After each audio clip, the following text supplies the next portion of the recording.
Good morning class से student जैसा कि आप देख रहे हैं आज हम पोएम पढ़ने वाले हैं। और इस पोएम में पिक्चर आप देख रहे होंगे कि एक राइडर है, हॉर्स राइडर जो घोड़े पे बैठा हुआ है और वो एक स्नो से ढका हुआ जंगल, स्नोई इवनिंग है, हर तरफ बर्फ़ है और उस बर्फ़ से ढका हुआ जो जंगल है उसकी तरफ वो देखा जा रहा है। तो इसी से पोएम का हेडिंग हम लोग को पता चलता है, स्टॉपिंग बाय द वुड्स यानी कि जंगल, ऑन आ स्नोई इवनिंग, एक बर्फीली इवनिंग या शाम में या रात में जंगल में रुकना। पहले हम पोएट के बारे में जान लेते हैं। रॉबर्ट फ्रॉस्ट, उनका जन्म 1874 और 1963 में उनकी डेथ हुई। ये एक अमेरिकन पोएट थे और इन्होंने ये नेचर पोएट है, मतलब इन्होंने नेचर के बारे में, आम आदमी, कॉमन मैन, विलेज के बारे में बहुत सारी पोएम्स लिखी हैं। इन्हें पुलित्ज़र प्राइज़ मिला है, पुलित्ज़र प्राइज़ मिला है 4 टाइम्स। और इनकी पोएम जो है Frost and ice, road not taken, बहुत ही इंस्पिरेशनल है, मीन्स बहुत ही प्रेरणादायक है। ठीक है, ऐसा माना जाता है कि अगर जैसे नेशनल एनिमल, नेशनल बर्ड की उपाधि होती है, अगर नेशनल कोई कवि की उपाधि होती तो ये इनको मिलता। तो Robert Frost was an American poet who had written beautiful poem on nature and village life. He received the Pulitzer Prize 4 times. His poem Frost and Ice, The Road Not Taken are truly inspirational. अब हम poem start करेंगे। उससे पहले before you read, close your eyes for a moment and think that you are in a jungle. आप अपनी आंखें थोड़ी देर के लिए बंद करें और इमेजिन करें कि आप जंगल में हैं।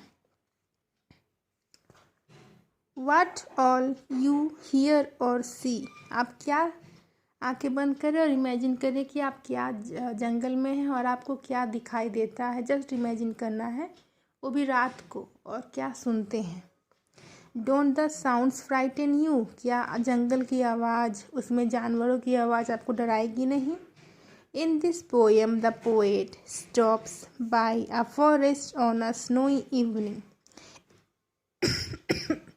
इस पोएम में पोएट जो है वो एक स्नोई इवनिंग, बर्फीली रात या शाम में एक जंगल में रुकते हैं।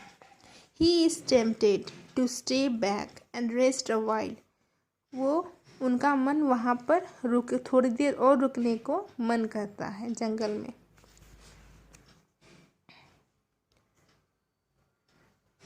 What does he finally decide to do? आखिर वो क्या लास्ट में करते हैं, क्या वो आगे बढ़ते हैं या वहीं रुक जाते हैं। Read to find out yourself, हम ये पोएम पढ़ के खुद जानेंगे।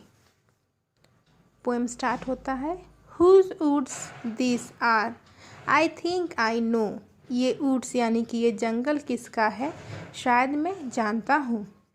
His house is in the village दो, ये जंगल उनका है, उस आदमी का है, पर वो विलेज में रहता है, गांव में रहता है। He will not see me stopping here, वो अभी मुझे यहाँ रुकते हुए नहीं देख पाएगा। To watch his woods fill up with snow, और ना ही वो देख पाएगा कि उसकी जंगल, उसका जो वुड्स है कितने सुंदर तरीक़ों से पूरे बर्फ़ से ढक गया है। तो इस स्टैंजा में पोएट जंगल में जा रहा था और एक सुंदर सा वो सीन था, सारा पेड़ जो था, जंगल था, वो बर्फ़ से ढक गया था। उसको देख कर वो रुक जाता है और वो कहता है कि शायद वो जानता है कि ये जंगल किसका है, पर वो अभी गांव में है और वो उसे नहीं देख पा रहा है कि वो यहाँ रुका हुआ है। My little horse must think it queer, मेरा जो लिटिल हॉर्स को पोनी भी बोलते हैं, वो ज़रूर ये सब उसको अजीब लग रहा होगा कि ये मेरा मालिक अचानक यहाँ कैसे रुक गया। To stop without a farmhouse near, यहाँ तो कोई आसपास फार्म हाउस भी नहीं है, आखिर मेरे मालिक यहाँ रुके क्यों हैं। Between the woods and frozen lake, वो भी ऐसी जगह जहाँ पर आगे जंगल है और पीछे फ्रोजन लेक है, उसके बीच में रुके हुए हैं। The darkest evening of the year, और ये जो रात है, ये शाम है, ये पूरे साल की सबसे अंधेरी रात या अंधेरी शाम है। तो यहाँ पर इस स्ट्रेंजा में घोड़ा सोचता है कि उसका मालिक कहाँ रुक गया। जंगल के बीचों बीच ना तो फार्म हाउस है ना कोई रेस्ट हाउस है, और यहाँ रुक के वो कर क्या रहे हैं।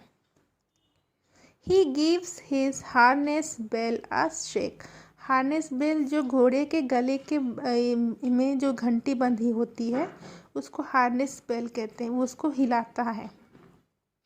To ask if there is some mistake, और पूछने के लिए, घोड़ा तो बोल नहीं सकता है इसलिए वो इशारों में हिल के ऐसे बात करेगा। पूछेगा कि मालिक क्या आपसे कुछ गलती से यहाँ रुक गए हैं, क्या कोई परेशानी है। The only other sound the sweep of easy wind and downy flakes, और ये उस जंगल में सिर्फ वो घंटी के अलावा हवा जो बहती है उसका स्वीप साउंड और बर्फ़ के साए साए चलने की आवाज़ ही आ रही थी। मीन्स पूरा जंगल शांत था, केवल बर्फ़ और हवा चलने की आवाज़ आ रही थी। और जब घोड़े ने अपना गला हिलाया, जब उसका बेल बजा, तो उस बेल की आवाज़ आ रही थी। अब लास्ट स्टैंजा ये थोड़ा ज़्यादा मीनिंगफुल है। ये जो लास्ट 3 लाइन है इसका मीनिंग हर जगह अलग अलग तरीके से इंटरप्रेट, मीन्स उसका मीनिंग निकाला जाता है। The woods are lovely dark and deep, woods जो है बहुत अच्छा है, बहुत सुंदर है, बहुत अंधेरा है और बहुत ही डीप है, मीन्स बहुत घना जंगल है। But I have promises to keep, पर मैंने बहुत से लोगों से कुछ प्रोमिसेस की है, कुछ वादे किए हैं, मुझे उसे पूरा करना है, इसलिए मैं यहाँ नहीं रुक सकता। And miles to go before I sleep, यहाँ स्लीप का मतलब या तो रेस्ट है या मरना है, इसलिए मरने से पहले मुझे बहुत आगे का सफ़र तय करना है, बहुत से लोगों का वादा को जो मैंने किया है उसको निभाना है। And miles to go before I sleep, मरने से पहले मुझे बहुत आगे जाना है, मुझे बहुत सारे काम करने हैं। तो ये पोएम यहाँ पर फिनिश होती है। आई होप आपको समझ में आया होगा एक्सप्लेनेशन। Okay student.